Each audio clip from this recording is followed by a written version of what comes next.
예, 안녕하세요. 저는 해커스에서 수학교육학 강의하고 있는 신은주고요.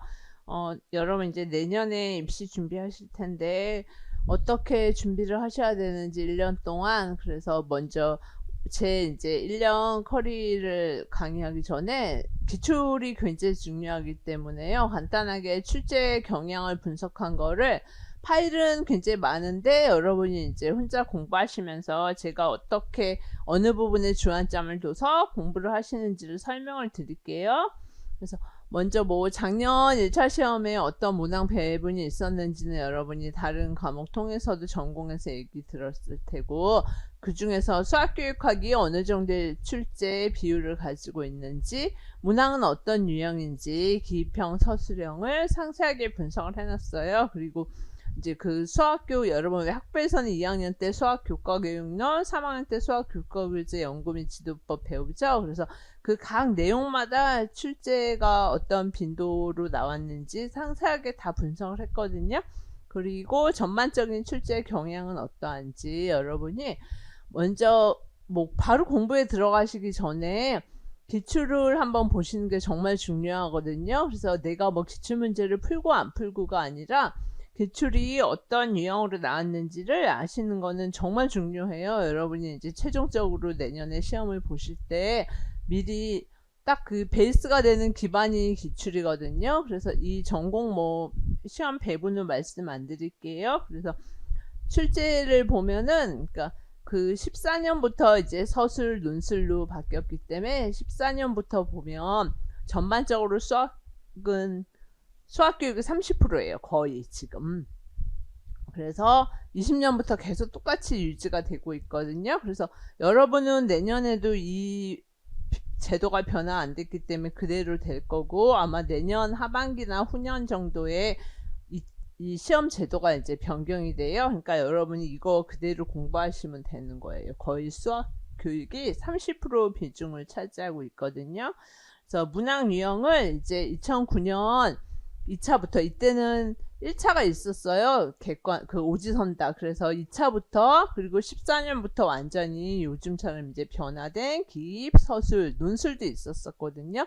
그래서 논술 그 1차를 분석을 하는데, 여러분이 그러니까 지금 처음 공부하시잖아요. 그러면 그 2009년부터 문제를 한번 1월에 이제 저는 2월부터 강의를 하는데 1월에 이따가 말씀드리겠지만 여러분 학부에서 배우셨던 수학교육학 신론하고 수학교과의제 연구 및 지도법을 한번 다 정독을 하시는 게 중요한데, 그거 말고도 기출문제를 이제 뭐 답을 푸는 게 아니고요. 기출문제만 어떻게 출제가 되고 어떻게 내용이 나왔는지를 보시는 거는 정말 꼭 필요한 부분이거든요. 그래서 뭐 1월부터 시작을 해서 막 암기를 하고 그러실 필요가 전혀 없어요. 그래서 2009년부터 제가 작년까지, 올해죠. 올해까지 해놓은 거를 보시면서 만약에 내가 나 기출을 아직까지 문제 보는 것 자체가 부담스럽다 그러시면 이거라도 꼭 보세요. 이거는 정말 필수예요. 여러분이 몇 시간에 걸쳐서 한번 보시면서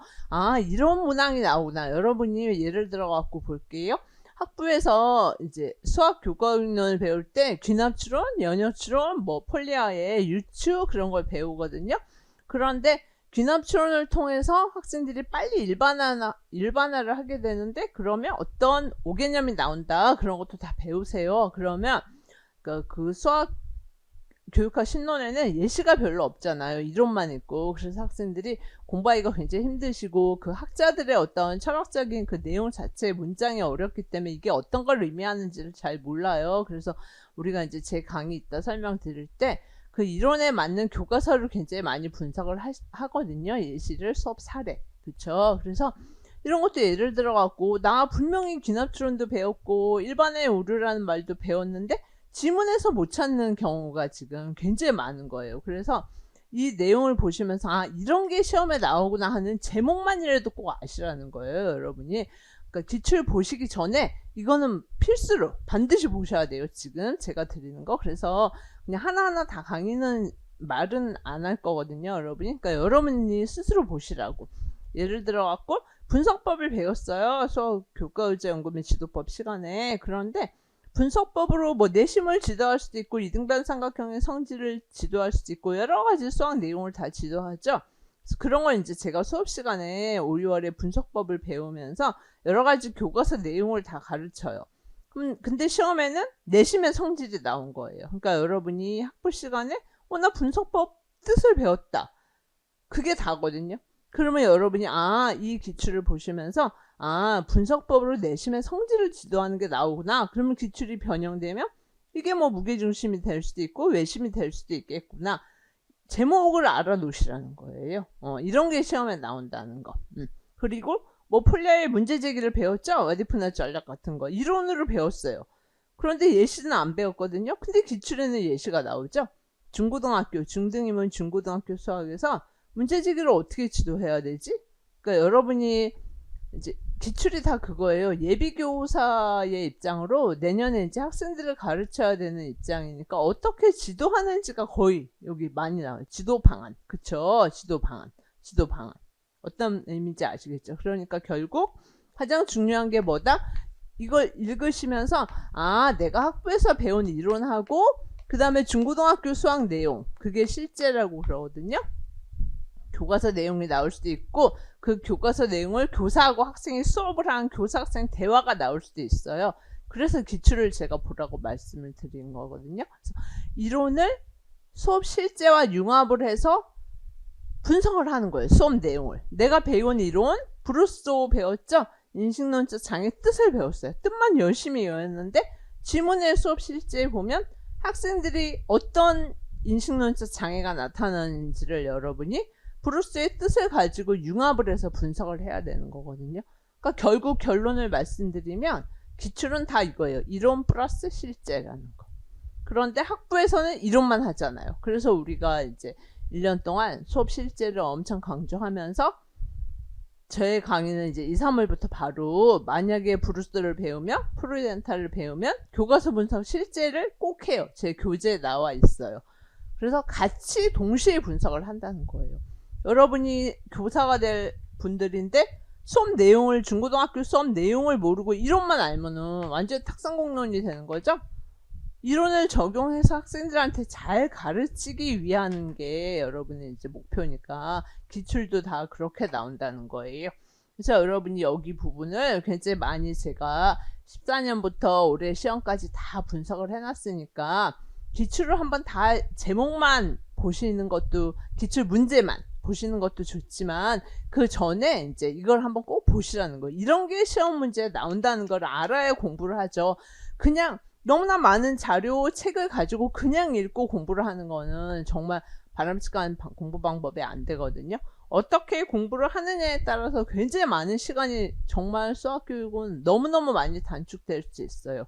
그리고 그 시간에 어려운 전공을 하는 거죠. 그러니까 여러분들이 꼭 공부 방법을 아시기 위해서는 이건 뭐 제가 대학에서 그리고 노량진에서 기출 분석하고 논문 뭐 어마어마 많이 거의 20년 가까이 공부를 하면서 여러분한테 그런 어떤 여러분 선배들이 어떻게 해서 공부했고 합격했고 그런 것도 다 참고를 해갖고 제가 이제 말씀드리는 하나의 여러분의 공부 비법이니까 그거를 알고 내가 올라갈 정상을 알고 공부를 올바른 방법으로 하셔야 되는 거죠. 그냥 학문 수학으로서 막 내용을 파고 있는 게 아니죠, 우리는. 그래서 어쩌면 약간 교사학자 변환된 시험을 위한 수학교육을 공부하셔야 되니까 여러분이 이 내용을 제가 제일 강조하는 게 그거예요. 제가 어떻게 이론 플러스 수업 실제를 공부할 텐데 그걸 어떻게 공부해야 되느냐 먼저 이거를 보시라는 거예요. 여기 있죠. 브루너의 EIS 이론 배웠죠, 학부에서. 그런데 지문에 EIS 이론이 나왔어요. 예를 들어 고등학생한테 인수분해를 큐브를 갖고 가르치는데 활동적, 영상적, 상징적으로 가르치고 있는 교사가 있거든요. 근데 그걸 보고 EIS 이론과 같이 연결져서 이게 이다, 아니다, S다 설명을 할 수 있어야 되죠. 브루스의 극단적 교선상 4가지 배웠죠, 학부에서. 근데 지문에 교사-학생 대화에서 극단적 교선상이 나왔거든요.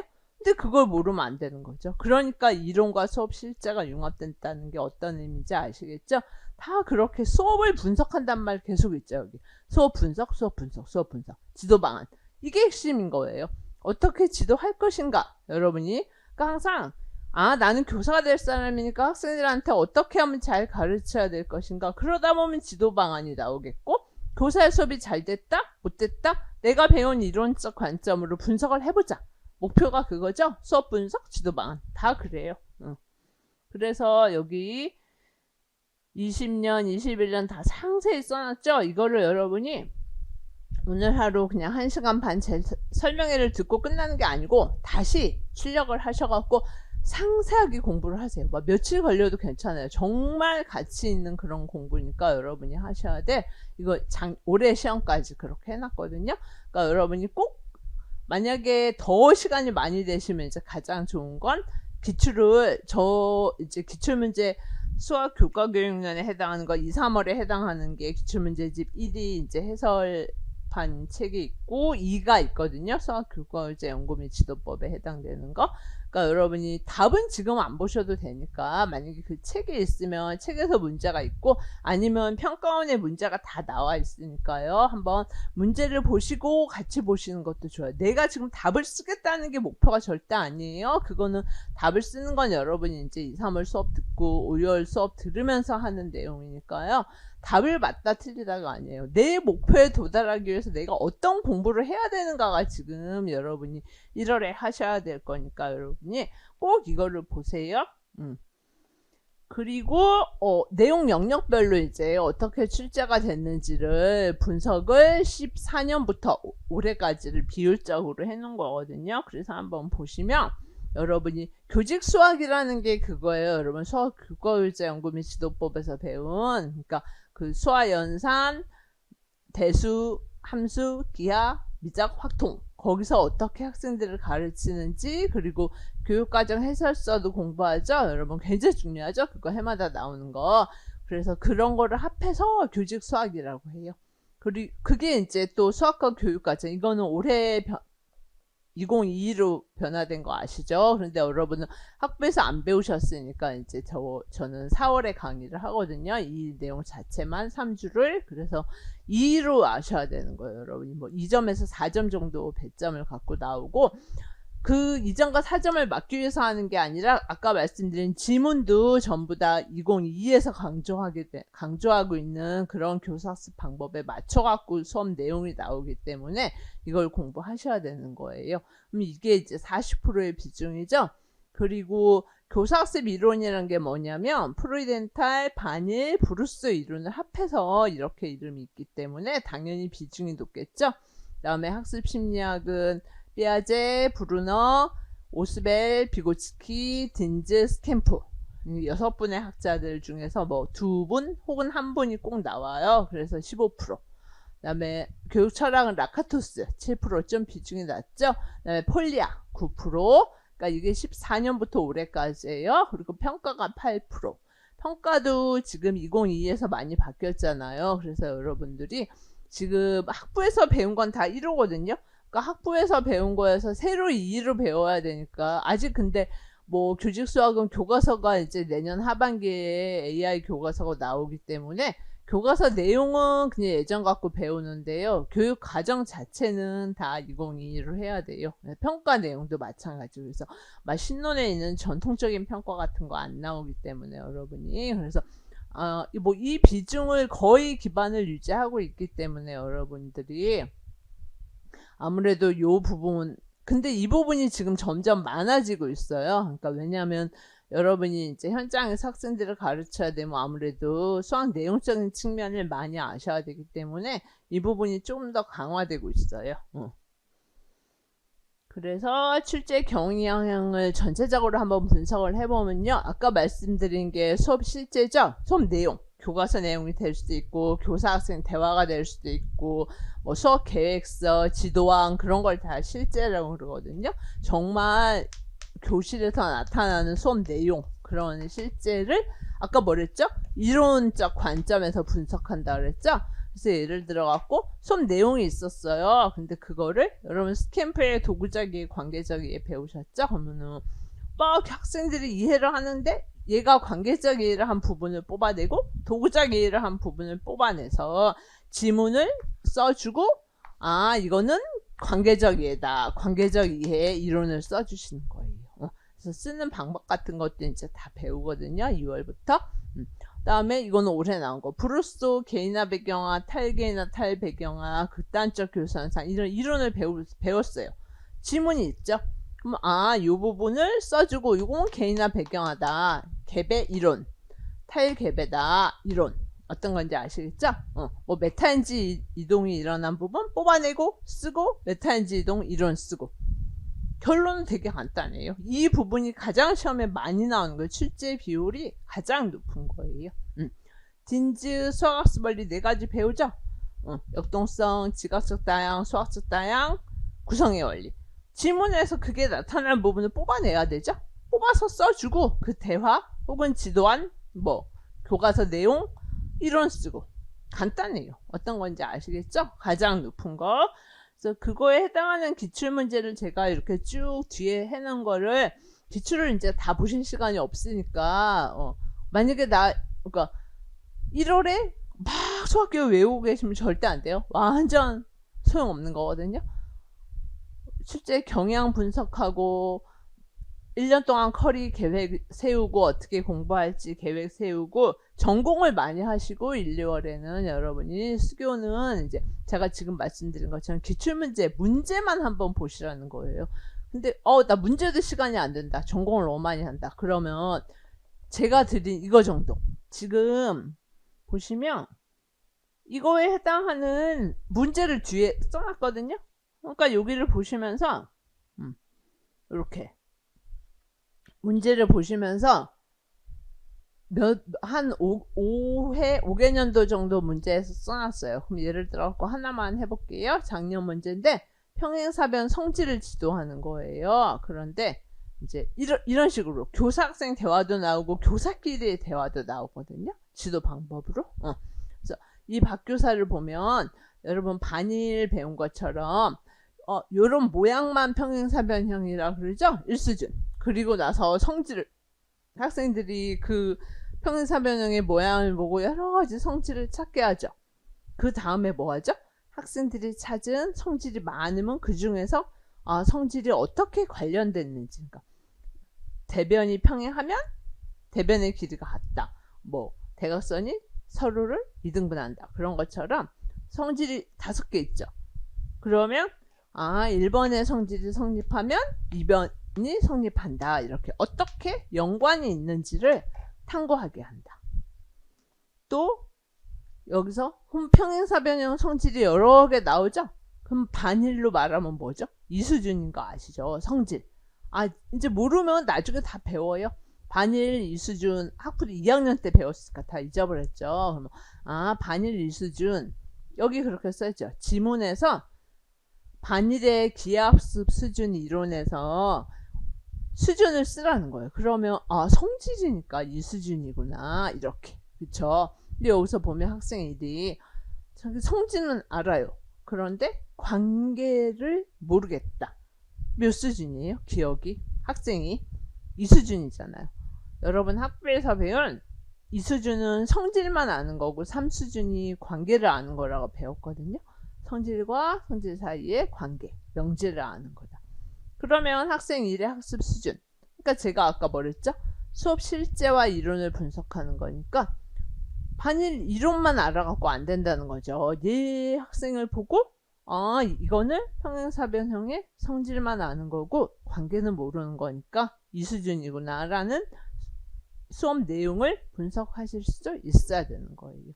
그리고 프로이덴탈의 국소 조직화 학부에서 배웠어요. 굉장히 중요하거든요. 성질 찾고 성질과 성질 사이 관계를 명제로 만들고 증명하고 가장 기본된 성질을 정의한다. 그렇게 배웠거든요. 그러면 그 이론적 관점, 이론을 수업에 분석하는 거를 했죠. 제가 결론이 이론적 관점에서 아까 그 교사의 이거를 분석하라는 거예요. 그러니까 여러분이 나중에 이제 국소 조직화를 배우면 국소 조직화니까 학생들이 평행사변 성질을 몇 개 찾죠? 성질과 성질 사이에 어떻게 관련됐는지를 명제로 만들죠? 대변이 평행하면 대각선이 서로를 이등분한다. 명제로 만들죠? 증명하죠? 3수준에서 가장 기본된 성질을 정의한다. 그런 식으로 배우거든요. 그러니까 지금 답을 하려는 게 아니고 답은 제가 뒤에다 써놨어요. 그러니까 여러분이 내가 이렇게 답을 쓸 수 있는 능력을 지금 기른다가 아니죠. 이거는 여러분이 나중에 이제 7, 8월 내년 되시면 되는 거고, 지금은 내가 해야 되는 공부 방법이 이런 거고 목표가 이거구나, 이렇게 공부를 해야 되구나 라는 거를 아시라는 거예요. 그래서 다 이론적 관점, 국수 조직화의 관점, 기하학습 이론에서 이론이 있고 그 다음에 수업 내용이 있다는 거예요. 그거를 파악하시라는 거예요. 그래서 기출을 다 보실 시간이 안 되면 제가 이렇게 올려드린 이 파일만 보세요, 여러분. 그래서 수없이 많이 본 분도 계시다고 그러더라고요. 굉장히 좋거든요. 그렇게 여러분이 며칠에 걸쳐서. 그리고 두 번째 많이 나온 거는 이제 많이 해놨죠, 제가. 두 번째 많이 나온 거는 교육과정. 지금 이건 다 올해만 2022니까 2022고 그 전에는 1호니까 다 1호로 나온 거예요. 그래서 교육과정의 방향을 반영한 문항의 출제 비율이 당연히 높았어요. 그래서 올해는 이제 기입형으로 2022 교육과정이 어떻게 변화했는지에 대한 게 시험에 나왔고 하나, 그 다음에 또 하나는 역량이 5가지인데 그 중에 연결 역량이라는 게 있거든요. 그 지문에서 이게 연결 역량인지를 찾는 거였어요. 좀 쉬운 거였어요, 그나마. 근데 이제 예전 거를 보면 이건 1호죠. 그러면 2일도 나올 수 있다는 거겠죠. 그러면 2에서 정적분, 우리 미적원에서 정적분 배우죠. 어떻게 도입해야 되고, 그러니까 완전히 교직 수학이잖아요. 고등학교 수학 내용을 알아야 되는 거죠. 도입해야 되고 어떻게 설명해야 되는지 그런 내용들에 대해서 그 교육과정에서 어떻게, 지금은 교사학습 방법 및 유의사항이란 말을 안 하거든요. 성취기준, 해설이나 고려사항이란 말을 하는데 그거를 쓰는 거예요. 그러면 이따가 설명을 드릴게요. 그냥 완전히 암기를 하는 게 굉장히 많아요. 교육과정 해설서를 또 여러분이. 그래서 보셔야 될 책 같은 거 이따 말씀드릴게요. 그리고 지금은 5대 역량인데 이제 1호에서는 6대 역량이었거든요. 그래서 역량을 평가할 때 어떻게 평가를 해야 되느냐, 뭐 포트폴리오, 프로젝트 평가, 관찰 면담 평가 그런 거 다 배우셨죠? 이게 다 2, 3월에 공부할 거예요. 지금 수교도 할 내용은 많은데 여러분이 어떻게 공부하는지 방법만 아시면 굉장히 압축이 된다 그랬죠, 제가 시간이. 그래서 뭐 신론에 있는 내용을 다 암기하거나 절대 아니에요. 한 반, 교재연구 외에 수학교육과정과 교재연구 책 있죠? 거기도 한 반도 안 돼요. 정말 여러분이 암기하셔야 될 부분은 한 30%? 한 30%, 신론은 한 50%? 그 교재연구 책은 한 30%밖에 안 돼요. 그래서 완전히 다 압축을 하고 공부하는 방법을 설명을 드릴게요. 끝도 없이 다 외워버리면 뭐 그거 누가 못하겠어요. 그쵸? 근데 이론만 암기한다고 또 잘하는 게 아니라고 제가 계속 말씀드리는 게, 수업 내용을 모르는데 이론만 알아서는 안 되죠. 내용을 분석을 해야 되죠. 그 다음에 1호에서 지금 2에서 기하에서 정당화를 어떻게 가르쳐야 되는지 지도 방안 이런 거. 그래서 올해 나온 거 뭐 하나 보면 2에서 교육과정이 어떻게 변화됐는지 기억, 니은, 그래서 기입형이에요. 2점짜리. 그래서 1호에서는 여러 번 학부에서는 다 1호를 배웠죠. 중학교에서 왜 문자식, 함수 이렇게 했죠. 근데 2에서는 그거를 변화 관계라고 합했거든요. 이거는 되게 쉬운 거잖아요. 그쵸? 그 내용만 알고 있으면 되죠. 그리고 또 통계가 이제 중학교에서 자료화 가능성 영역이라고 해서 상자 그림이 중3에서 빡센 위스커플랫이 추가가 됐거든요. 그래서 제가 4월에 이걸 이제 상세하게 강의를 했어요. 여러분이 학부에서도 혹은 중고등학교 때 전혀 안 배운 내용이기 때문에 여러분이 모르실 수 있어서, 그래서 그게 추가가 됐는데, 내용, 이 해설서상의 내용 체계의 요소를 보면은 여러분은 1호에서는 대표값을 중3에서 배웠죠. 근데 지금은 대표값이 2에서는 중1로 내려갔거든요. 그래서 여기 쓰라는 거예요. 대표값. 여기 상자 그림과 산점도, 상자 그림 배우죠. 산포도 원래 배웠죠. 산점도도 배웠죠. 상자 그림이 추가가 됐죠. 이런 것처럼 2에서 개정 교육과정에 대한 내용들이 나오고 있다는 거예요. 그 다음 문제들도 보면 다 개정의 교육과정을 그러니까 예전이니까 1호겠죠? 반영한 어떤 평가에 대한 거, 교사학습에 대한 거 다 그런 내용이에요. 그래서 여러분이 한번 보시라는 거예요. 제가 요거까지는 다 강의를 안 할게요. 답을 계속 말씀드려요. 나 지금 답 못 쓰겠다. 그게 아니에요.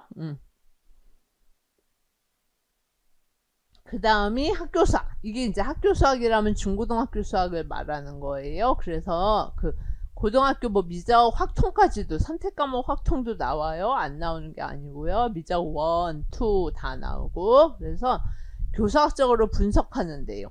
그러니까 중학교 1학년에서 올해는 음수를 지도하는데 여러분 왜 형식 풀어의 원리 같은 거 교재연구 책에서 배우잖아요. 그런 걸 막 가지고 교사가 지도하는 내용이 시험에 나온 거예요.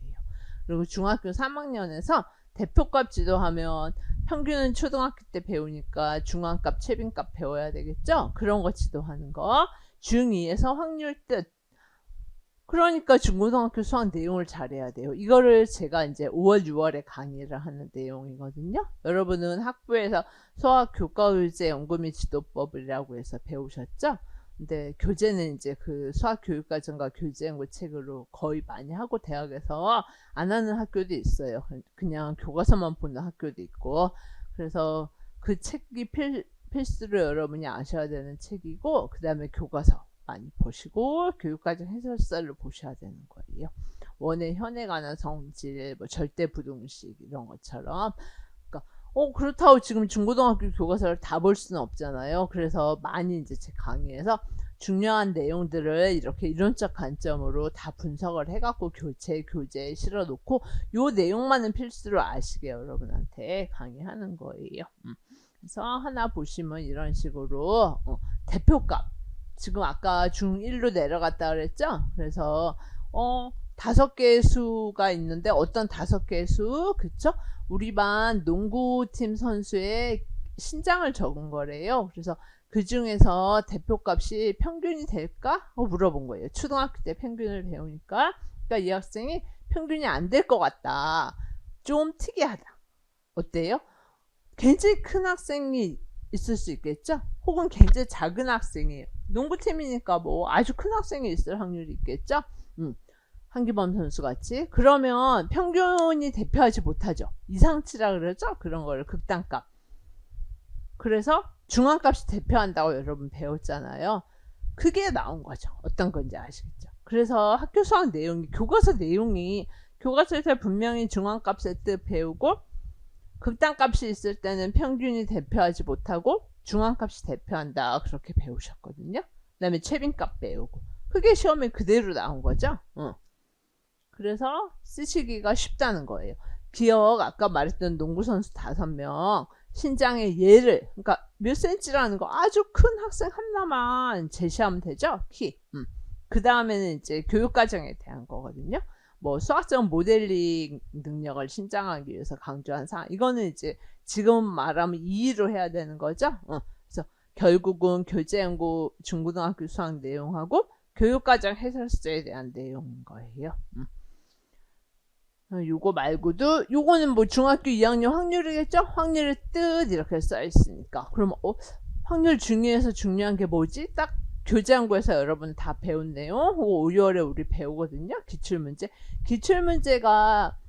기출이 계속 변형돼서 나와요. 그래서 여러분이 기출을 굉장히 제가 강조하는 게 요거는 원의 현에 관한 성질이겠죠. 그래서 이제 여기서부터 설명을 드릴게요. 왜 어떻게 여러분이 1년을 공부하시면 정말 여러분 수학 교육이 24점이죠. 교육학이 20점이고 전공 수학이 56점인데 올해는 정말 어려웠다 그러죠.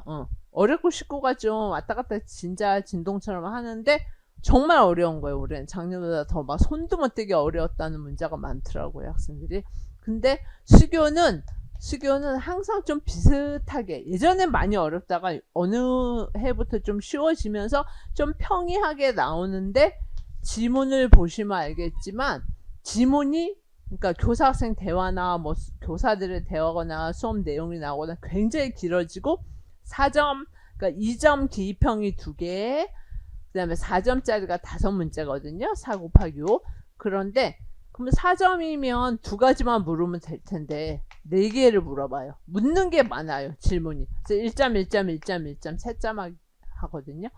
그러니까 좀 평이하다 싶어도 시간이 많이 부족하고 내가 잘 썼다고 생각하는데 점수는 안 나오는 경향이 좀 많아요. 그래서 쓰는 방법도 계속 배워야 되고 빠른 시간에 내가 여기서 묻는 거를 캐치해서 지문을 가지고 오는 능력 같은 것들, 지문 분석 능력이라고 그러죠.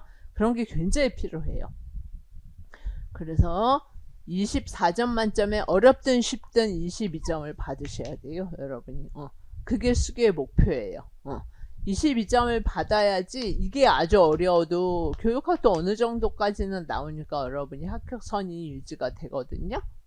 그래서 수교에서 잘해서 뭐 나 올해는 수학이 어려워도 합격할 것 같다, 막 그런 여러분이 생각을 하실 수 있게. 근데 수교 22점 받는 거는 1년 동안 공부를 충분해요. 근데 지금 말씀드린 것처럼 공부 방법을 제대로 알고 하셔야 되죠. 그냥 신론 다 쫄쫄이 저도 안 외우는 내용 다 외우는 게 절대 아니에요. 그래서 먼저 2, 3월에 말씀을 드릴게요. 1월에는 아까 말씀드렸죠?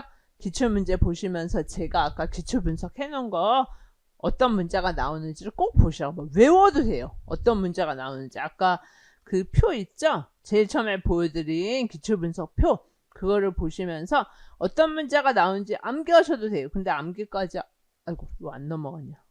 암기까지 안 하시고 여러분들이 기출 분석 그냥 문제를 이런 문제가 나온다는 걸 자꾸 정독해서 보세요. 1월에. 그리고 기출 문제 보시고 그 다음에 이제 여기 나온 학부 때 배우죠? 여러분 수학교육과 신론이라서 황희정 교수님하고 몇 분 교수님들이 같이 쓰신 책.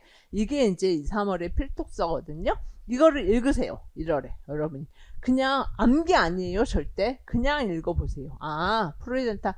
그러니까 2학년 때 배우니까 엄청 한참 전이잖아요. 뭐 군대도 갔다 오신 분들은 더 많이 잊어버리시고 이러니까 학부학생들 보통 2학년 때 강의하고 4학년 때 이제 강의하면 2학년 때 배운 거 다 잊어버리더라고요. 그러니까 여러분들이 요거를 꼭 읽으세요. 6월에 기출분석 하시고 기출문제 보신 다음에. 그러면 이제 제가 2, 3월에 강의를 하는데 이 책하고 이 책만 나온 게 아니라 이제 가끔 해마다 한 문제 정도는 이게 이제 서울대에서 은퇴하신 교수님이시거든요. 우리나라 수학교육학의 1호 박사. 그래서 이분이 쓰신 책을 에서 가끔 나와요. 왜냐면 이분 제자들이 출제를 들어가시거나 현직의 교수님으로 계신 분들이 많으시기 때문에. 그래서 이 책을 다 보실 필요 없어요. 이 책에서 제가 필요한 부분만 다 제 교재에, 이게 제 교재거든요. 이거 2권이 이 교재에 다 써놨어요. 그래서 여러분들이 2, 3월부터는 이거 신론도 필요 없고 이것도 필요 없고 제 교재만 가지고 다니시면 되는 거예요. 제 교재만 공부하시면. 그래서 교재가 굉장히 좋다는 말은 자랑은 아니고 진짜 많이 듣거든요. 그래서 그만큼 많이 교재 연구를 하기 때문에 제가 엄청나게. 그래서 요 책 2개를 가지고, 요거는 이제 기출문제집이에요. 그래서 2002년인가? 2003년부터 계속 기출문제 답을 다 써놓은 거거든요. 그래서 여러분들이 만약에 오늘 이제 2월에 1주 수업할 때 라카토스 이론을 배웠어요? 제 교재를 갖고 설명을 해요? 한글 파일이에요. 작년까지는 PPT를 했는데 PPT를 요약해서 하니까 왠지 한글 파일이 익숙하다는 학생들이 더 많더라고요. 저는 이제 딱 요약해갖고 왠지 PPT로 하면 눈으로 보기 쉬울 것 같았는데 학생들 입장에서는 다른 과목이 다 한글 파일이니까 한글로 된 게 좋다. 그래서 올해는 한글로 다시 새로 편찬을 했거든요. 그래서 여기서 라카토스 이론을 강의를 하면 그 다음에 라카토스 이론이 적용된 교과서 예시를 하는 거예요. 여기 그게 이제 써 있거든요. 그래서 이론을 공부했죠? 라카토스 교사학습 이론을. 그러면 라카토스 수업 내용을 갖고 그게 적용된 교과서 내용 다 볼 수 없으니까 대표적으로 이런 게 중요하다, 이런 게 시험에 나올 수 있다 라는 거 한 5개 내외로 제가 분석한 거를 강의를 해요.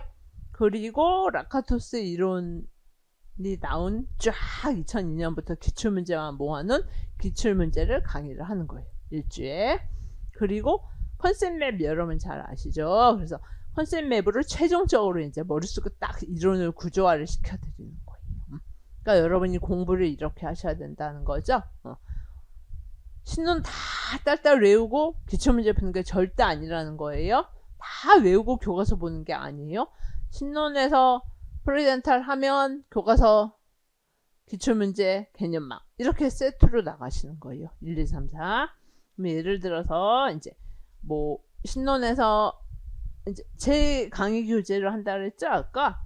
제 강의 교재에서 라카투스 이론을 강의를 했어요. 뭐 전면적 발레 막 이런 거 강의하겠죠. 제가 이제 학부에서 배운 내용들 다 강의를 하죠. 국소적 발레 강의하죠. 그러면 이론의 샘플만 보여드린 거예요. 그러면 이제 교과서 분석을 한다 그랬잖아요. 그게 이런 거예요. 여러분 교과서에서 함수의 극한의 대소관계 배우죠. 교과서에서 나온 대소관계를 소개를 시켜드리고 여기에 그쵸? 여기 나와 있죠. fx가 gx보다 작지만 극한값이 같은 경우가 있기 때문에 맞죠? 이런 거 배우죠.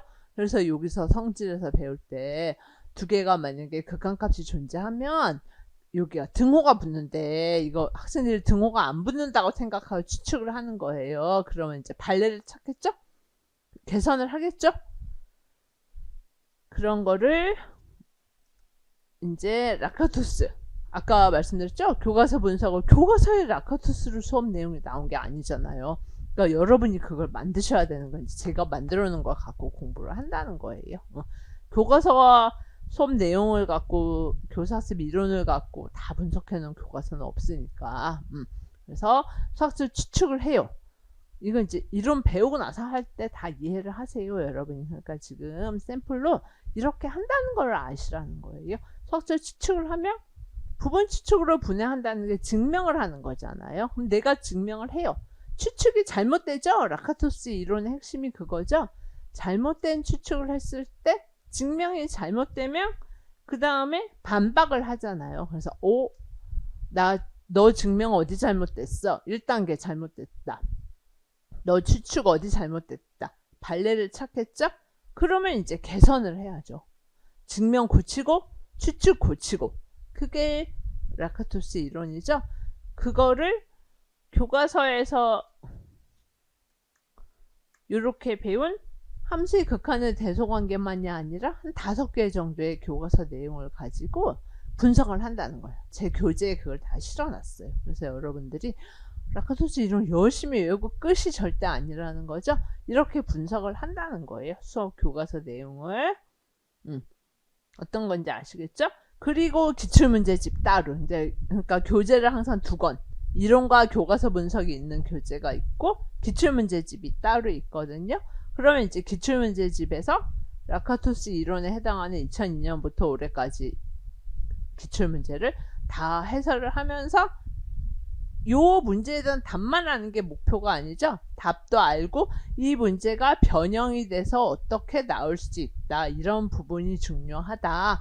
그런 것까지 같이 강의를 해서 그런 것까지 아셔야 되는 거예요. 여러분이. 어떤 내용인지 아시겠죠?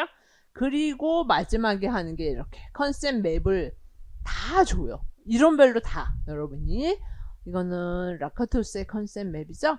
그래서 라카투스의 컨셉 맵을 갖고 머릿속에 딱 이론을 구조화 시키는 거예요. 내가 오늘 배운 게 뭐다. 라카투스 이론을 컨셉 맵으로.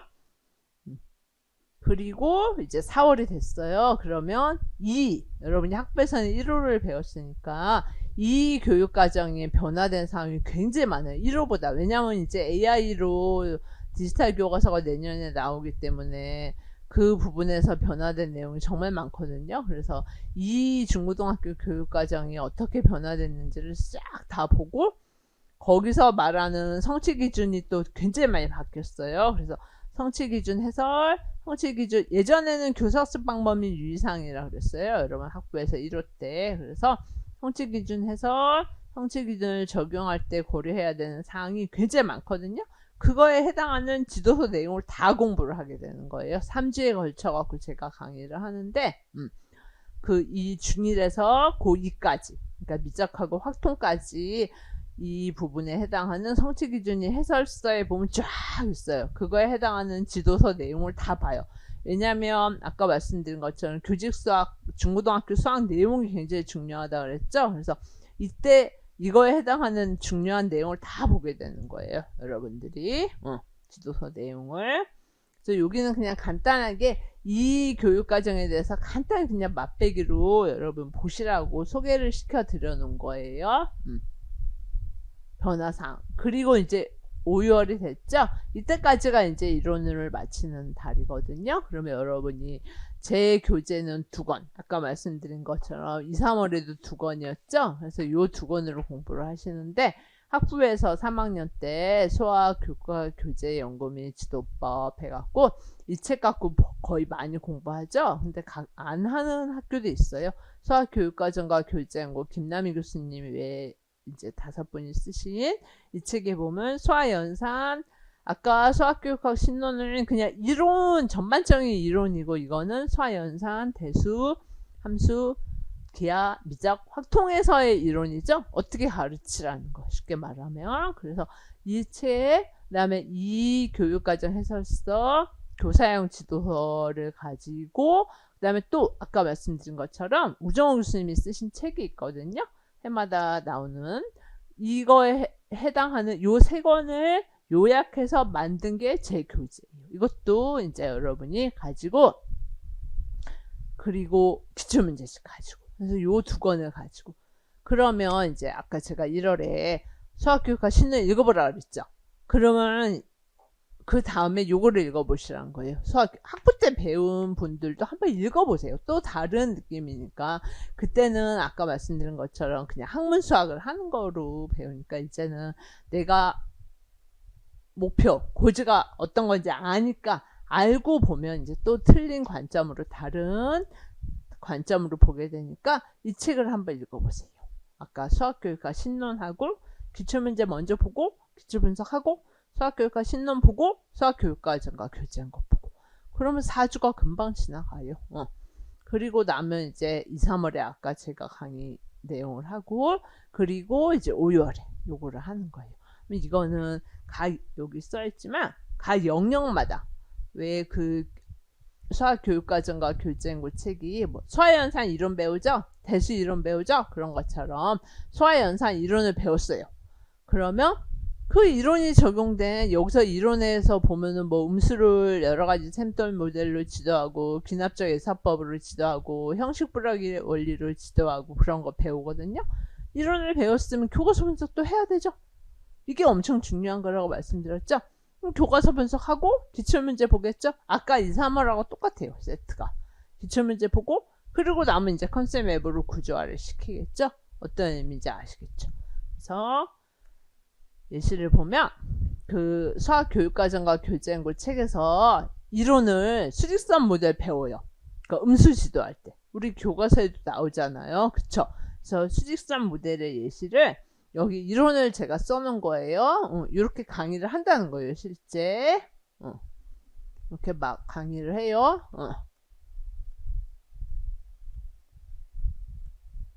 이건 다 이론. 그러면 그 다음에 교과서 분석을 한다고 아까 말씀드렸죠?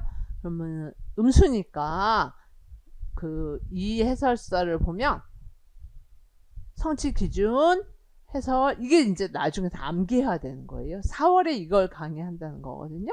요거 해당하는 지도서, 요거 해당하는 지도서. 암기 딸딸딸 하고 지도 내용 아셔야 되고 요 암기하고 내용 아셔야 되고 굉장히 할 게 많아요. 그러니까 이가 변화하면서 4월에 여러분들이 그리고 교과서에서 그러면 어떻게 배우는지 아까 수직선 모델로 이론상으로 배웠는데 요거는 이제 4월에 하고 교과서를 보니까 그러니까 여러 가지 교과서에서 다 좋은 문제만 이제 뽑아갖고 제가 책에서 만들었으니까 샘돌 모델로도 지도하고 음수를 이렇게 요것도 다른 교과서에서 샘돌 모델 수직선 모델 이런 교과서 내용을 아셔야 돼요. 그냥 교재연구 책에서 이론만 아는 게 아니거든요. 이것도 교과서 내용을 아셔야 되기 때문에 아까 제가 교과서 내용이 점점 비중이 높아진다 그랬죠.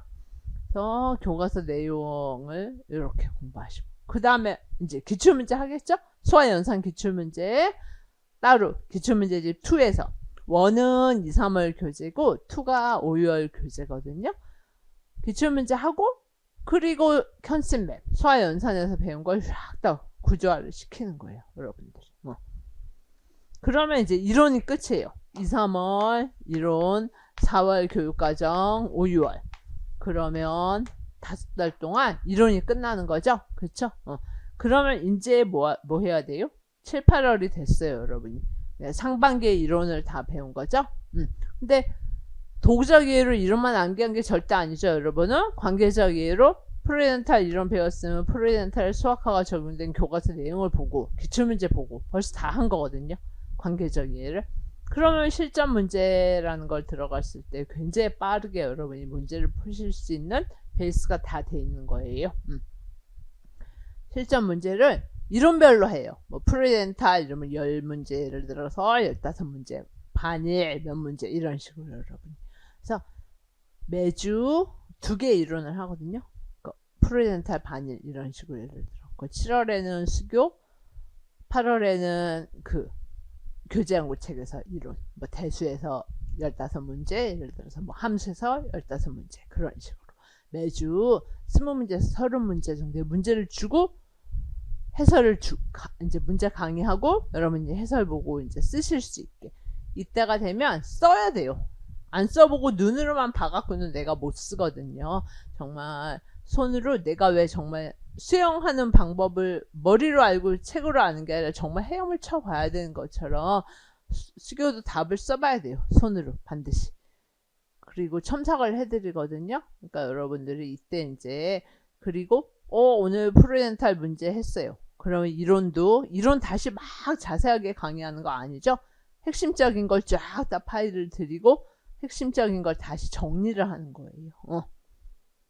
그리고 그러면 제가 올해도 이제 그 해커스 기출문제 적중란에 제 파일 올려드렸거든요. 그러니까 올해 기출문제 다 해설하고 문제마다 제 모의고사나 7, 8월 문제, 적중 문제 다 추가로 드렸어요. 그러면 이때 벌써 올해 예상되는 문제들을 많이 이제 생각할 수가 있어요. 항상 기출 분석을 이제 신중하게 하다 보면 올해는 이런 문제에서 나오겠다, 이런 부분이 강조되겠다라는 게 어느 정도 짐작이 되기 때문에 여러분한테 강조해서 말씀을 드릴 수 있는 거예요.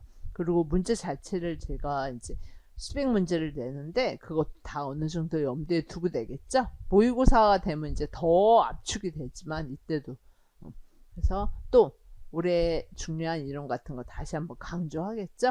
그리고 매주 이제 첨삭을 해갖고 여러분이 쓰시는 거 어떻게 써야 되는지 쓰시는 거를 능력을 함양할 수 있게 지도를 해드리는 거예요. 그리고 이제 9월 11월이 됐어요. 그러면 매주 모의고사를 봐요. 한 회. 그래서 총 수교가 10회. 그런데 이제 저 과목만 듣는 분들이 있고 저하고 정면쌤하고 같이 수학하고 같이 통합해서 모의고사를 듣는 학생들도 있거든요. 그래서 정면쌤하고 같이 듣는 학생과 저 하는 거 문제는 똑같은데 이제 여기도 마찬가지지만 각 문항을 어떻게 채점해야 되는지 아까도 말씀드렸지만 보통 4개를 많이 묻고 있어요. 요새는 엄청 많이 묻죠. 쓰기도 바빠요. 그래서 각 문항을 채점하는 채점표, 이 문항은 이런 게 중요해서 이런 걸 채점한다, 채점표, 이론, 또 문항마다 관련된 문제를 또 다 하나씩 더 드려요. 7, 8월 문제에서 오늘 프로이덴탈 수학화 나왔다? 그러면 수학화 모의고사 문제와 관련된 7, 8월 수학화 문제를 하나 더 들어요. 그러니까 모고 문제가 7문제니까 적잖아요. 그러니까 관련 문제까지 풀어보시게요, 여러분들이. 그리고 7, 8월하고 마찬가지로 답안을 어떻게 작성해야 되는지 능력을 함양하고 최종 이제 이론을 정리하면서 올해 이런 게 중요하다는 말씀 드려요. 굉장히 많이 뭐 자랑하는 건 아니고 진짜 계속 지금 적중하고 있어서 학생들이. 근데 그럴 수밖에 없는 게 중요한 게 다 보이기 때문에 20년을 제가 강의를 했는데 올해 어떤 게 중요하고 이런 게 많이 보이잖아요. 그쵸? 근데 뭐 이런 게 빗나갈 수도 있는 거지 충분히. 근데 공부 방법만 올바르게 알고 있으면 여러분들이 제대로만 공부했으면 약간 출제 경향이 낮은 문제가 나왔을 때도 답안을 작성할 수 있는 능력만 함양하면 되죠. 그쵸? 근데 기왕이면 이제 많이 오래 강조될 수 있는 출제 예상 문제를 어느 정도 알고 여러분이 공부하시는 거는 참 좋은 거니까 이때 이제 그걸 다 하게 되는 거예요. 그리고 2차. 2차도 이제 내년이면 더 많이 바뀌어요. 올해도 지금 많이 이 교육과정으로 많이 바뀐다고 하고 있는데 내년에 이제 AI 교과서 나오게 되면 완전 교육혁명이 일어나갖고 교사 방법 자체가 싹 다 바뀌는 거죠. 그러다 보니까 2차가 지금 바뀌고 1차도 바뀌고 2차도 바뀌고 지금 다 바뀐다고 하고 있으니까 근데 여러분 때는 안 바뀌니까 여러분이 하지만 2022에서 강조하고 있는 2차에 대한 내용들을 공부를 하셔야 되니까 기존의 전통적인 설명식 수업이 아니죠. 공학 도구도 엄청 많이 강조하고 있는 거고 뭐 온라인 수업 여러분 그거 이번에 교육학에서도 많이 이 반영해서 나왔죠. 그래서 온라인 수업, 블렌디드 수업, 무슨 여러 가지 교육 기자재를 사용한 수업처럼 교사 방법 자체가 엄청 많이 바뀌었기 때문에 그거에 맞게 이제 2차 강의를 해요. 기출문제 분석도 물론 하고 여러 가지 지도안도 다 강의를 하고 지도서도 분석도 하고요. 그래서 다시 한번 이렇게 정리한 거를 보시면 2, 3월 아까 말씀드렸죠? 월요일마다 제가 개인적 사정으로 그 직강을 못해서 지금 인강만 촬영을 해서 올리고 있어요, 여러분들이. 그래서 한 분 한 분 뵙고 정말 막 질문도 받고 여러분 반응도 보고 그렇게 해서 강의하는 게 가장 좋은 방법인데 그렇게 못하고 인강으로만 하고 있는데 그래도 제자분들이 믿고 같이 공부해 주셔서 정말 저는 너무 죄송스럽고 너무 감사드리는 그런 입장으로 지금 거의 뭐 죄인이죠. 뵙고 못하니까. 네, 가르치는 사람은 제자들을 뵙고 하는 게 가장 좋고 여러분도 가장 좋은 그게 공부 방법인데 그러지를 못하고 있어서 지금 하지만 그 대신에 정말 더 많이 좋은 교재를 만들려고 하고 강의 공부 집에서 정말 많이 하고 있으니까 여러분들이 제가 그 더 많이 그런 측면에서 많이 보완하려고 하고 있으니까 여러분들이 믿고 같이 공부해 주시면 최종적으로 시험 보실 때 여러분들이 제가 말씀드린 그런 부분이 이제 이해가 되실 거예요. 내가 그냥 제가 직강으로 못해도 이렇게 공부를 해도 내가 이런 점수를 받아서 합격했구나 그럴 수 있으시게 여러분들이 제가 많이 이제 강의에 충실할 수 있게 그 집에서 많이 강의 준비를 어마어마하게 많이 진짜 하고 뭐 수험생처럼 공부를 하고 있거든요. 그래서 그 인강만 한다는 걸 여러분이 먼저 좀 아시고 그래서 아까 말씀드린 것처럼 이론, 교과서 분석, 기출, 개념만 이렇게 나가요. 아까 교재 그리고 이제 4월 교육과정 3주예요. 4월은 3주고 그래서 월요일날 이제 여러분들이 강의가 오픈되면 보실 수 있게 해드리거든요. 그 다음에 5월에 아까 말씀드린 것처럼 요 두 개 제 교재 가지고 공부를 하시게 되는 거예요. 그리고 7, 8월에는 이제 문제죠. 그래서 7월에 수교론, 8월에 교재론 이렇게 문제. 그래서 이때는 프린트로 다 나가요. 책은 아니고. 그리고 모의고사 문제도 제 문제만 보는 경우는 이제 10주. 그리고 채점 첨삭해드리고 정유면 쌤하고 같이 보는 경우는 올해는 이제 6주였는데 8주 그동안에는 8주 시험을 봤었어요. 그리고 12월에 이제 2, 3주 걸쳐서 요거 2차 강의를 하고 있어요. 그리고 이제 예를 들어 이거를 잠깐 아까 보여드렸죠. 근데 지금 크게 잠깐 보여드릴게요. 어떻게 공부를 하시는지 여러분들이 요렇게 되는 거예요. 예를 들어 갖고 라카토스 아까 뭐죠? 이론 공부했죠? 그러면 그 다음에 뭐 하죠? 교과서 분석하죠? 라카토스 교과서 분석했죠? 그럼 교과서 분석한 다음에 뭐 했죠? 기출문제 풀었죠? 그쵸? 기출문제 오늘 풀었어요. 그러면 라카토스에서 그러면 그 다음에 이제 컨셉 맵이 나오겠죠? 자, 아까 개념망이 작게 PPT를 보셨기 때문에 이런 식으로 개념망을 크게 프린트한 걸 교재에 추가를 했고 라카토스를 배웠으면 이제 수학관이 뭐다 이런 걸 이제 다 쓰실 수 있게 이 블랭크를 여러분이 제가 써놓은 걸 여러분이 쓰실 수 있게 구조화를 해야 되는 거예요. 수학관 뭐다, 증명관, 수학적 지식의 성장 과정이 뭐다 이런 식으로 그쵸? 그래서 여기 가운데를 다 블랭크를 여러분이 쓰실 수 있게 제가 쓴 내용들을 이쪽에는 이제 발레에 대한 거겠죠? 국수적 발레, 전면적 발레, 발레 대응 방식. 그래서 라카토스를 개념망을 싹 다 정리를 하는 거예요. 그리고 이제 5월도 예를 들어갖고 수화연산을 아까 했죠? 그럼 수화연산 이론, 교과서 분석, 기출문제 했으면 개념망이 나오겠죠? 그러면 수화연산 그 수학교육과정과 교재연구 책에서 DEA가 수를 어떻게 가르쳐야 하는지를 배웠어요. 그럼 뒤에 대한 거 구조화. 그러니까 이론이 많으니까 컨셉 맵으로 구조하는 게 되게 좋거든요. 빼야지, 그렇죠?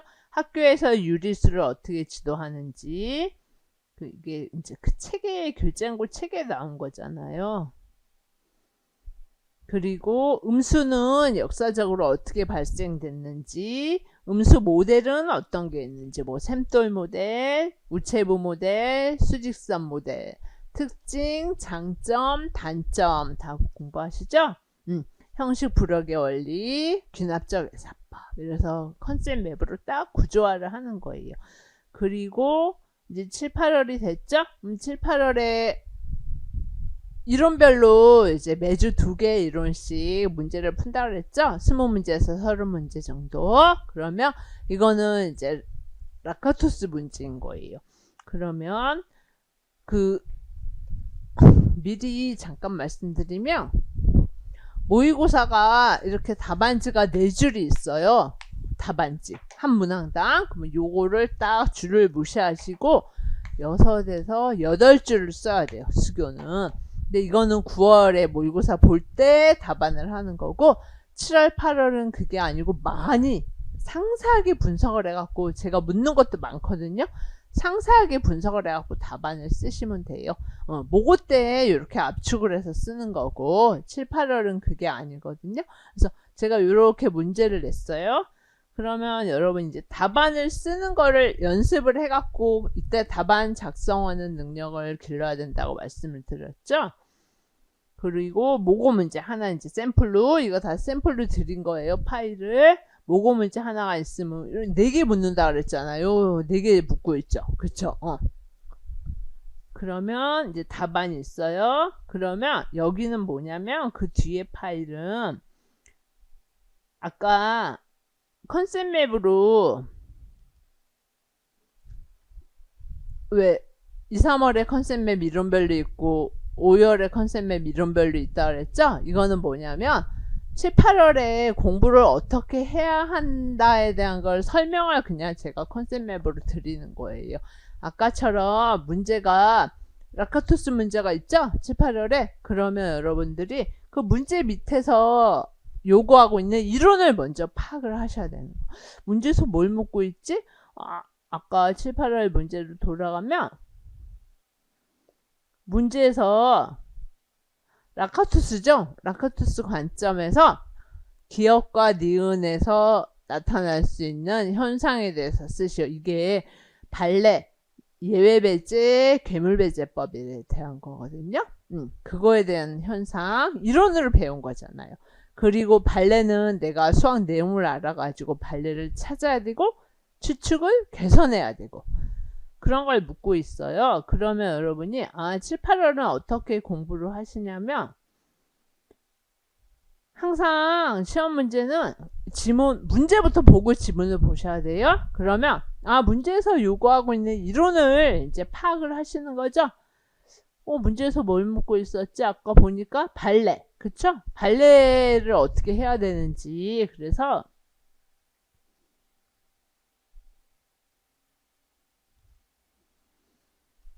괴물배제법과 예배제법을 묻고 있었거든요. 이 지문에서, 아까 문제에서. 그러면 배웠던 예배제법의 뜻, 괴물배제법의 뜻, 이론, 그쵸? 그리고 판례 대응 방식 이제 여러분 또 배워요. 전면적 발레. 아직 추측이 잘못된 거 전면적으로. 그 다음에 국서적 발레는 조금만 발레니까 증명이 부분 추측이 잘못된 발레 배우거든요. 그래서 지문이 있고 문제가 있으면 문제에서 요구하는 이론을 딱딱 먼저 머릿속에 파악을 하시고 그 다음에 지문 아까 했죠. 우리 최종적으로 해야 되는 건 이론 플러스 수업 실제라고. 이론과 지문이라 그랬죠. 이론은 있었으니까 지문이 있어야 되잖아요. 지문을 분석해야 되죠. 맞죠?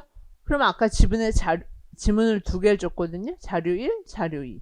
그러면 자료 1에서 뭘 묻고 있죠? 학생 3이 나왔는데 예배제법하고 계물배제법으로 발생할 수 있는 현상을 묻고 있었어요. 그 다음 자료 지문에서는 학생 1이 추측이 잘못됐으니까 그거에 대한 발레를 쓰라고 말을 했어요. 그런데 보니까 여기서는 자료 1에서는 내가 아는 이론이 뭐다? 예배제법, 계물배제법. 자료 2에서는 내가 아는 이론이 뭐다? 전면적 발레. 그쵸? 또 하나 추측을 개선하래죠? 그러면 내가 배운 이론이 뭐다? 보조정리 합체법이라는 거 배우거든요. 계물배제, 예배제 말고 보조정리 합체법. 그거로 잘못된 추측을 개선하면 되겠다. 되게 간단하죠? 이론 알고 이론에 따라서 지문을 예배제, 계물배제, 전면적 발레, 보조정리 합체 아까 이론이 있었죠? 그 이론을 가지고 지문을 딱딱딱 분석을 하는 거예요. 7, 8월에 하는 게. 그 다음에 교과서 내용. 아까 교과서 내용이 라카토스 배우면 교과서 분석한다 그랬죠? 그러니까 지금 수열의 극한을 내가 기본 성질을 모르면 발레를 찾지를 못하고 개선을 못하는 거예요. 라카토스 이론을 아무리 잘 알고 있어도 극한에 대한 기본 성질을 모르면 발레를 못 찾죠. 그쵸? 난 발레를 찾고 싶은데. 그래서 결국 이론, 지문, 교과서가 다 융합이 돼서 하나의 문제로 완성이 된다는 거예요.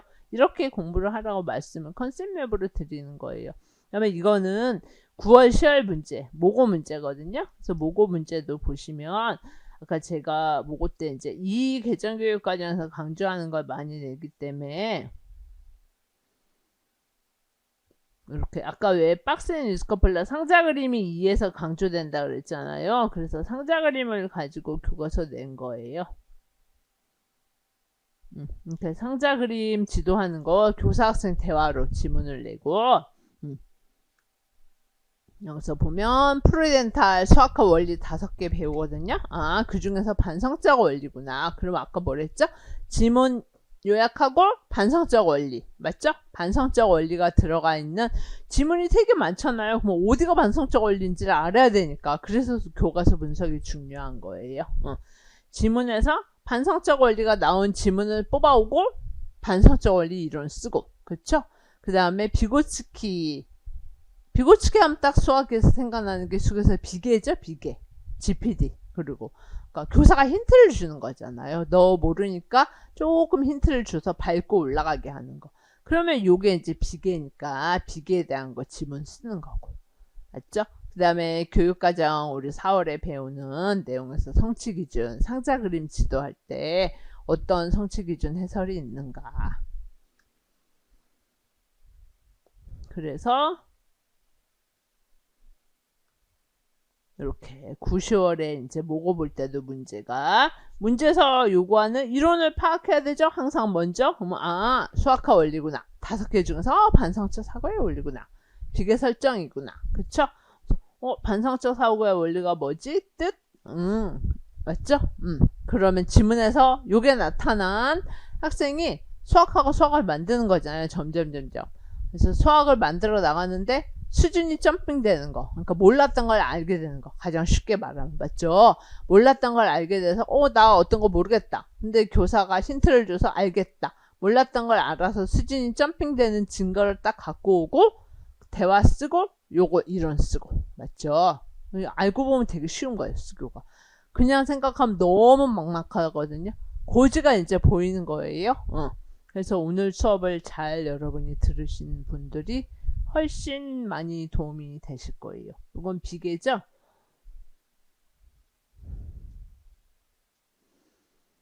그리고 문제에서 이제 아까 문제 있었죠? 뭐였죠? 상자 그림이죠. 그쵸? 근데 상자 그림이 내가 뭔지 몰라. 그러면 안 되니까 5, 6월에 우리 이제 상자 그림을 배울 거 아니에요. 그러니까 이게 모고는 이제 2, 3월 수업, 5, 6월 수업이 다 통합돼서 같이 나오기 때문에 아까는 2, 3월 수업에서 프레젠탈 비고치기 나왔죠?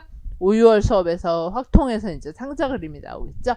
그러면 상자 그림 교과서 분석할 때 뭐 4분위수, 범위, 4분위 범위, 분포 이런 거 다 배우거든요. 그러면 지문에서 이제 이걸 갖고 와야 되는 거예요. 그럼 지문에 학생들이 뭐 수학 성적에 3, 4분위수, 1, 4분위수 구했는데 그 차이가 더 크니까 아 국어 성적보다 더 흩어져 있다. 이런 거 5월에 다 배워요. 나 지금 이거 도대체 무슨 말 하는지 모르겠다. 괜찮아요. 5월에 다 배워요. 학부에서는 아마 안 배우셨을 확률이 커요.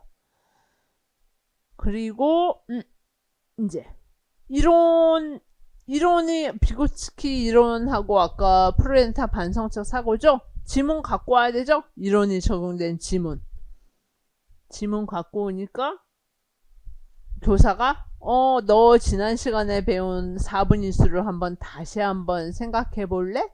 그래서 몰랐던 걸 알게 하는 거잖아요. 그게 반성적 사고의 핵심이거든요. 그렇게 배우시거든요, 여러분이. 그러니까 지문에 이런 게 있으면 갖고 오는 거죠, 그거를. 그 다음에 너 한번 자료를 크기 순으로 쫙 나열해서 4등분 해갖고 4분위수 배웠죠? 하고 힌트를 주는 거예요. 그리고 이제 해설서 4월에 보시면 그래서 2, 3, 4, 5, 6월에 다 합해서 시험에 나온 거예요. 이 해설서에서 분명히 상자 그림을 지도할 때 어떻게 해야 한다고 성취 기준을 해설을 해놨어요. 딸딸딸딸 외워야 되거든요. 외우고 교과서 내용 알고 이렇게 그러면 암기를 해야 돼요. 제가 4월에 이거를 이제 암기하라고 말씀을 드리고 이거에 해당하는 어떻게 지도해서 이렇게 해야 하는지 지도 내용을 쫙 다 공부를 하시는 거예요. 도대체 왜 이렇게 만들어 놨냐 의도도 같이 공부를 하시는 거거든요, 여러분이.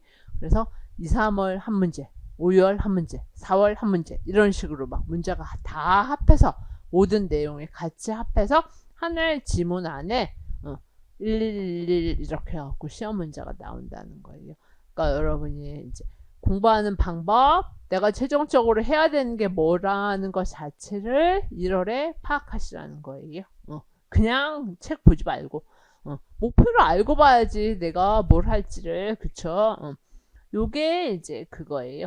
지금 같이 PDF 파일 드린 게 아까 컨셉 맵 같은 게 그 PPT에는 되게 작게 나와 있기 때문에 크게 여러분이 보시라고 말씀을 드린 거예요. 그리고 이거는 이제 제 2, 3월 교재 이런 식으로 한글 파일로 되어 있거든요. 그래서 한글로 오늘 라카토스의 주축력, 그러니까 신론, 우정우 선생님 책 요약을 해갖고 이런 식으로 강의를 하면서 한글 파일로 강의를 이제 하죠. 그리고 뭐 그림 같은 거는 PPT 필요할 때 이제 더 크게 보여드리고 그럴게요. 아까 예를 들어갖고 뭐 요런 경우 발레는 시뮬레이션 같은 거 3차원으로 다 보여드려야 되니까 그런 건 이제 PPT 보조적으로 사용을 해서 다 보여드리면서 강의를 해요. 그러면 이제 그 다음에 뭐 한다 그랬죠? 교과서 분석한다 그랬죠. 그러면 교과서 5개 정도 분석을 해갖고 교과서에서 라카토스 이론이 적용돼서 시험에 나올 만한 내용을 다 라카토스 이론적 관점으로, 교과서는 그걸 안 해놨어요. 그냥 교과서 내용일 뿐이죠. 함수의 증가감소 배우는 거, 그럼 그거를 분석을 한다는 거예요. 극대극소, 롤 정리, 뭐 여기서 급수의 수렴과 발산 이런 식으로. 그러면 그 다음에 기출문제집을 따로 기출문제집 1에서 기출문제를 라카토스 1에 해당하는 기출문제를 쫙 푸는 거예요. 그리고 마지막에 컨셉 맵으로 정리하고. 그러면 또 구성주의가 있겠죠? 어떤 건지 아시겠죠? 이렇게 구성주의가 있으면 구성주의 이론하고 또 교과서 분석 이렇게. 그래서 2, 3월이 채워지는 거예요. 그러면 이제 4월에 가면 이제 한글 파일로 4월에 아까 말씀드린 2 개정 교육 과정에 대한 걸 하죠. 그러면 2에서 어떤 게, 이건 강용 파일을 안 열었구나. 제가 강용 너무 연하죠. 이렇게 연한 거 갖고 하는 게 아니라 교재가 있어도 파일은 찌내야 되니까 여러분이 보시려면 이렇게 교재를 가지고 2에서 어떤 게 변화했는지를 3주에 걸쳐 가지고 수업을 하는 거예요. 2022 교육과정에서 변화된 거, 그리고 여기 보시면 알겠지만 이 교육과정에서 변화된 거, 그리고 이제 중학교에서 수화연산, 변화관계, 도용과 측정, 자료 가능성에서 다 성취기준 해설이 있다 그랬죠. 아까 그거에 해당하는 교과서 내용을 다 분석을 하는 거예요. 고등학교는 공통수학 1, 2, 대수, 미적, 확통 이렇게. 그래서 예를 들어서 요거는 이제 전반적인 개정교육 과정에 대한 내용이고요. 어떤 건지를 하나만 보시면 이런 내용이에요. 변화관계 영역에서 이런 게 있었어요. 실생활에서 좌표가 사용되는 예를 찾아보고 그거를 수직선과 좌표 평면에 표현해보며 유형성과 편리성을 인식하게 한다. 이게 시험에 나오는 거예요. 쓰라고. 근데 이거 어떻게 가르치는지를 알아야 이걸 쓸 거 아니에요. 그러면 제가 이제 지도서에서 지도 방법 같은 걸 다 이런 내용을 고려해서 어떻게 가르쳐야 한다는 거를 지도서 내용을 다 써놓은 걸 가지고 설명을 드리는 거예요. 어떤 의미인지 아시겠죠? 그리고 뭐 또 여기서 또 다른 게 있겠죠? 또 다른 성취 기준이 있거든요. 그럼 또 얘도 암기. 그럼 또 이거에 해당하는 내용을 또 강의를 하는 거예요. 그래서 4월 3주. 어떤 의미인지 아시겠죠? 그리고 이제 5, 6월이 됐어요. 그러면 5, 6월에는 교과서 내용이 많기 때문에 한글 파일이 아니고 PPT로 강의를 하거든요. 교재가. 만약에 이제 아까 우리 수화연산 했으니까 만약에 수화연산이면 이론을 해야 되죠? 아까 샘플 모델만 잠깐 보여드렸죠?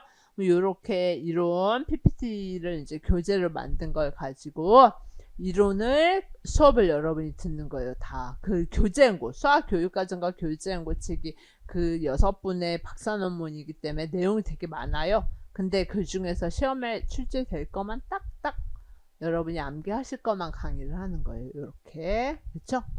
음수 모델 가지고 강의를 하면 그 다음에 뭐 하죠? 교과서 분석해야 되겠죠? 그거는 이제 한글 파일로 교과서에는 어떻게 샘플 모델을 가르치고 유리수를 가르치고 무리수를 가르치는지 아셔야 되죠? 교과서 분석하고 기출문제 풀고 컨셉 맵하고 어떤 의미인지 아시겠죠? 그렇게 교재가 진행이 돼요. 그리고 이제 7월부터 프린트 모의고사 프린트 어떤 건지 아시겠죠? 그래서 여러분이 다시 1월에 이제 1월이죠? 12월에 뭐 학부 지금 4학년 경우에 시험도 기말고사 보시고 하셔야 되니까 하시면서 정리 다 하시고 1월에 딱 되면 신론 그쵸? 여기 나오는 신론 수학교사학습론 아이고 신론